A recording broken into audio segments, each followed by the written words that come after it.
માટે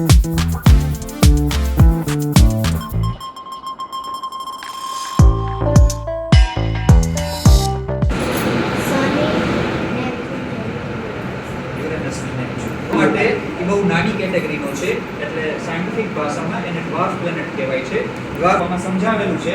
હવે આપણી ભાષામાં વાત કરીએ કે આપણે બધા અહીંયા ફેરકુદરડી ફરતા હોય તો આજુબાજુનું બારી દરવાજા ખુરશીઓ બધું આપણને એવું લાગે કે આપણી આસપાસ ફરે છે, બરાબર. પણ આપણા માથા ઉપર કદાચ ગરોળી હોય તો એ ગરોળી આપણને ફરતી નહીં લાગે રાઈટ સાઈડ, બરાબર. હવે ભાઈનો અડધો ફેસ આ બાજુનો છે મને પ્રકાશિત દેખાય છે, કારણ કે આ બાજુથી લાઇટ આવે છે, બરાબર. અને પાછળનો જે ભાગ છે જેને લાઇટ નથી પડતી એ ડાર્ક દેખાય છે.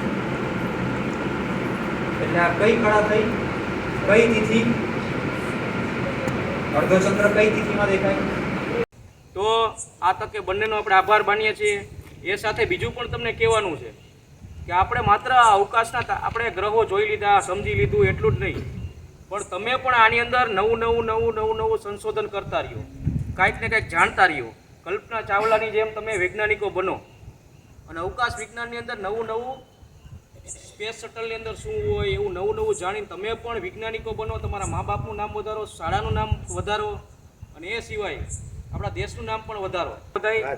અહીં બધાનો આભાર માનીએ, સાહેબનો પણ આભાર માનીએ. છેક જેતપુરથી આવ્યા છે, બરાબર છે, બધું લઈને, અને આપણે શાળાને લાભ આપ્યો.